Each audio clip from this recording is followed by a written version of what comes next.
demain, le quart d'heure lyonnais, toute l'actualité chaque matin, Gérald de Bouchon. Bonjour à toutes et bonjour à tous.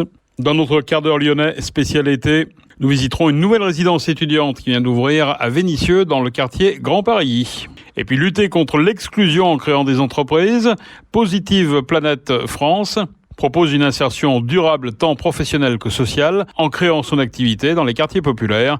Explication dans le courant de cette édition. Mais d'abord le reste de l'actualité, les indicateurs de l'épidémie de Covid-19 marquent le pas, admissions, nouveaux cas, décès.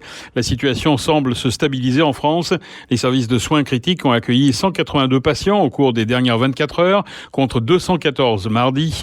Mais ces services restent en tension avec un total de 2239 malades en réanimation. Les hôpitaux accueillent actuellement 11 171 patients avec 883 admissions en 24 heures. Enfin, 93 personnes sont mortes en 24 heures et 23 706 nouveaux cas ont été enregistrés. Notez que la Cour européenne des droits de l'homme a rejeté une requête de quelques 672 pompiers professionnels et volontaires contre l'obligation vaccinale qui leur est imposée. À Villefranche-sur-Saône, dans la nuit de mardi à mercredi, les policiers caladois ont interpellé un couple de gens du voyage en possession de 7 hérissons. Ils ont reconnu qu'ils entendaient les faire grossir pour les manger. Le couple va faire l'objet d'une comparution sur reconnaissance préalable de culpabilité, comparution en mars prochain, pour enlèvement ou capture non autorisée d'espèces animales non domestiques, espèces qui plus est protégées. Le couple encourt une peine pouvant aller jusqu'à 3 ans de prison et 150 000 € d'amende. La SPA de Lyon et du Sud-Est, basée à Brignès, est constituée partie civile. Les 7 hérissons ont été conduits à Dardilly, au point relais de l'association L'Hirondelle. Le centre de soins pour la faune sauvage doit les remettre en liberté au plus vite dans un endroit approprié. En 2017, déjà, les policiers caladois avaient interpellé des hommes pour braconnage de hérissons. Lyon demain, média agitateur d'idées. Une nouvelle résidence étudiante à Vénissieux, la résidence Viradonia, prend place dans un quartier en pleine mutation, Grand Paris. C'est là que le roi Merlin vient de s'installer, mais il faudra attendre 2025 pour voir se dessiner plus précisément le quartier, qui doit accueillir la CARSAT, la CEPAM, plusieurs enseignes de restauration, un pôle médical, la Cité internationale du cirque, soit 2000 habitants et 2300 emplois. Michel Picard, la maire de Vénissieux. Il y a toujours besoin de logements étudiants. Effectivement, on est assez bien situé parce qu'en fait, on n'est pas très loin de plusieurs centres universitaires. On en a aussi déjà avenue Jules Guesde.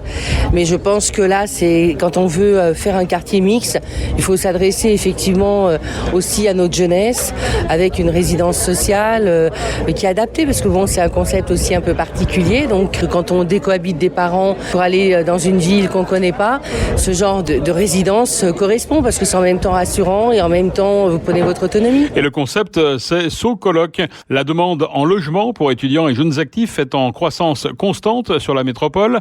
À Vénissieux, Aliade Habitat veut proposer des logements de qualité, accessibles, clés en main et adaptés aux nouveaux modes de vie. Virginie Da Silva, responsable du pôle étudiant chez Aliade. C'est une résidence qui est implantée sur le quartier du Puiseau et qui compte 96 logements pour 118 lits. Elle va accueillir des étudiants et alternants de moins de 30 ans.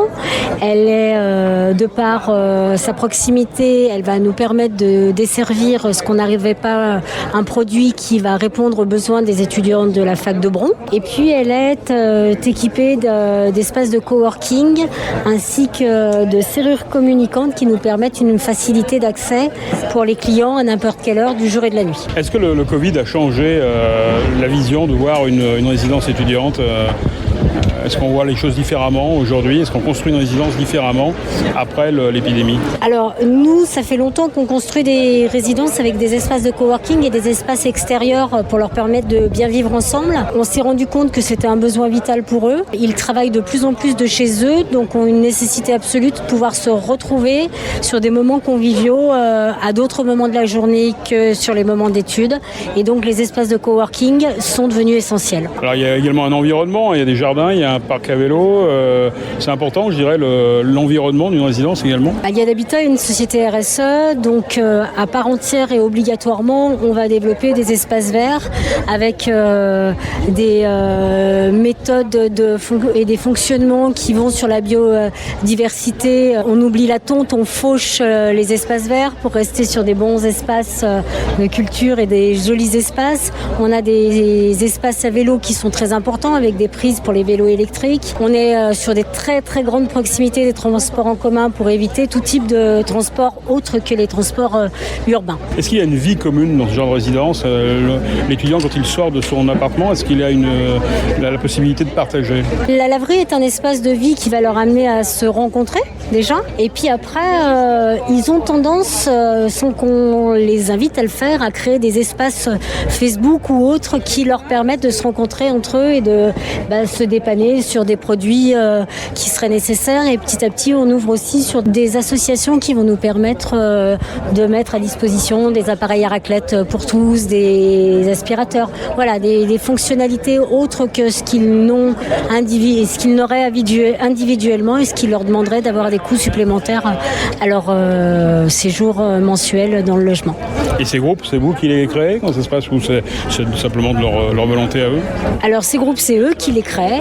Souvent, le régisseur de la résidence s'est associé ou pas, si le feeling s'est créé. On a pour habitude en début de saison, c'est-à-dire au mois de septembre, de faire un style d'inauguration, de faire en sorte que les gens se rencontrent et se connaissent, mais après c'est eux qui créent le lien entre eux. On le sait, le loyer constitue une charge importante dans la vie de l'étudiant, mais ce dernier pourra compter sur le coup de pouce d'Action Logement. Pierre-André Noël-Baron, chargé de développement pour Action Logement. Alors effectivement, sur une résidence comme celle-ci, on est sur 400 € avec les charges pour les étudiants. Donc ça, effectivement, c'est la partie logement d'Aliade Habitat. Nous, Action Logement, on va pouvoir les accompagner donc de différentes manières. On va se porter garant pour eux avec la garantie Visale. L'objectif étant de simplifier les démarches administratives. Ils n'ont plus besoin de prendre la caution parentale. On se porte garant pour eux. On leur applique un forfait, ça va être très simple, un forfait de 600 €. Comme ils n'ont pas de ressources, on leur dit que jusqu'à 600 €, un loyer plus charge, on va les suivre. On va également pouvoir financer un dépôt de garantie, c'est-à-dire que plutôt que de piocher dans une épargne, on va leur dire, écoutez, nous, on vous prête le dépôt de garantie, vous nous le remboursez à taux zéro avec des mensualités minimum de 20 €. Donc ça, c'est la deuxième solution. Et enfin, la troisième solution, pour ceux qui sont alternants, on va leur donner 100 € par mois. Donc il y a 3 critères à respecter. Avoir moins de 30 ans, être titulaire d'un bail, être en contrat pro ou alternance. Et là, effectivement, tous les mois, on leur donnera 100 € et ils nous justifieront effectivement de leur quittance de loyer, de leur bulletin de salaire. Et j'insiste, c'est bien 100 €, c'est de la subvention et ça dure toute la durée de la formation. Pour se renseigner sur la résidence Viradonia, rendez-vous sur socoloc.com. Tagué seulement quelques jours après son installation, le radar de la montée de Choulan a été remis en état de marche hier. Il flash de nouveau les automobilistes qui dépassent les 50 km/h, une vitesse qui sera bientôt abaissée à 30 km/h par la métropole qui mène actuellement des travaux de nuit pour une mise à 2 fois une voie avec une voie réservée aux bus et aux vélos. L'ambroisie est toujours en pleine floraison et libère ses pollens allergisants. Le risque d'allergie associé restera donc très élevé cette semaine dans le Rhône. Le risque d'allergie est moyen dans l'Ain et la Loire. Le temps ensoleillé, chaud et venteux favorise la dispersion des pollens dans l'air. Le risque d'allergie reste présent mais modéré pour ce qui concerne les pollens de graminées. Lyon demain, le média influenceur d'avenir. Lutter contre l'exclusion en créant des entreprises, c'est le credo de Positive Planet. Ce collectif œuvre depuis 1998 et a aidé 1 millier de projets en France et dans 16 pays pour 2 millions de bénéficiaires. Fondée en 2006, l'association Positive Planet France a pour objet de lutter contre l'exclusion en accompagnant chaque année des milliers d'entrepreneurs dans la création de leur entreprise au cœur des quartiers populaires. L'objectif étant une insertion durable tant professionnelle que sociale.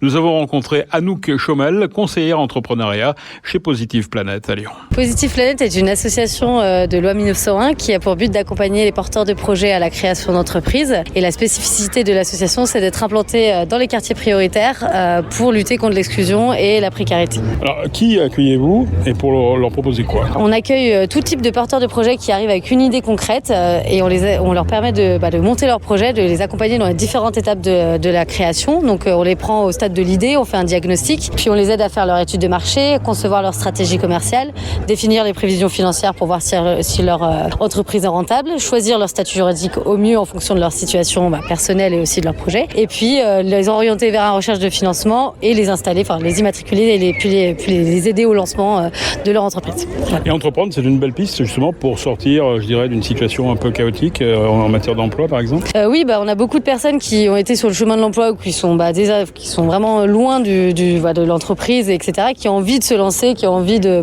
sortir un peu de leur situation précaire souvent, en tout cas les personnes qu'on accompagne ont souvent des situations fragiles et ça leur permet de porter leur propre projet et de se remettre dans une dynamique d'insertion, de création de valeur. Pour eux, aussi de gagner de la confiance en soi, pérenniser après leur entreprise. Le fait d'être accompagné, ça leur permet vraiment d'arriver à se lancer dans les meilleures conditions et se sécuriser avant tout. C'est de la formation, c'est du réseau, c'est du mentoring, c'est quoi ? Il y a beaucoup de choses. En tout cas, dans l'accompagnement personnalisé, c'est du coaching, c'est du conseil, de la prise de recul, des outils pour les aider à créer leur projet dans les meilleures conditions. Mais on a aussi tout l'aspect réseau, parce qu'il y a des petits déjeuners réseau. Le fait, c'est aussi de se retrouver avec d'autres entrepreneurs, échanger sur des difficultés, partager leur parcours entrepreneurial. Et on a aussi du mentorat, mais ça en post-création, avec des personnes qui sont spécialisées dans l'entreprise, dans l'entrepreneuriat, et qui du coup peuvent continuer à accompagner des entrepreneurs qui sont immatriculés et les aider à pérenniser et se développer dans les meilleures conditions. Donnez-nous l'exemple d'un beau parcours. Alors on a Anne-Marie Favre qui est un peu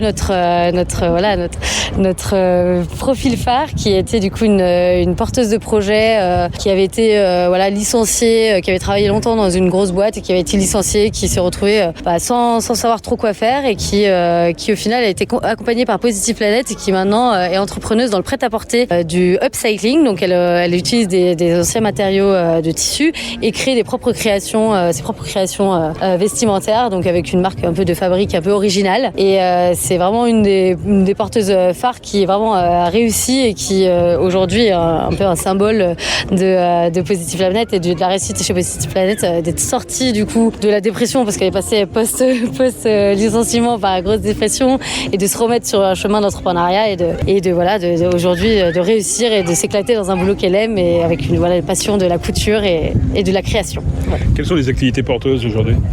Les activités porteuses qui réussissent, généralement les activités porteuses, c'est des personnes, les porteurs de projets qui réussissent sont des personnes qui ont un savoir-faire, qui ont de l'expérience potentiellement et vraiment un savoir-faire et qui arrivent à répondre à des besoins. Donc c'est beaucoup des activités de service, des activités manuelles, toutes les personnes qui sont dans le bâtiment, etc. Ça marche généralement bien. Ou des personnes qui ont vraiment du savoir-faire, par exemple dans le design ou dans le web development, avec le digital, beaucoup en ce moment ça se développe. Voilà, concrètement c'est ça. Et après beaucoup aussi de projets quand même dans la restauration. Maintenant, après post-Covid, pas trop, mais il y a quand même pas mal de porteurs de projets dans la restauration qui se lancent et qui réussissent. Entreprendre, c'est quelque part se réinventer, positiver, c'est le cas de le dire. Oui, nous, nos positiveurs, comme on les appelle, c'est ils viennent se challenger au quotidien, ils réinventent leur parcours de vie parce que c'est aussi se remettre en question sur qu'est-ce qu'on a envie de porter comme projet de vie, parce que entreprendre, il y a l'aspect professionnel, mais c'est souvent mixé avec le personnel parce qu'on c'est nous-mêmes l'entreprise, c'est nous-mêmes qui portons le projet. Donc oui, ça demande beaucoup de réflexion sur ce qu'on a envie de faire dans la vie, ce qu'on a envie de porter au monde et en effet avoir un esprit positif et mettre ça en place, c'est toujours une belle aventure pour les personnes et je suis toujours très contente d'entreprendre. C'est donner du sens. C'est donner du sens à soi et peut-être aussi pour les autres parce que des fois c'est des projets tournés vers l'humain et c'est en effet se donner une raison de se lever tous les matins et d'avoir envie de travailler pour soi-même, pour les autres aussi et de réussir.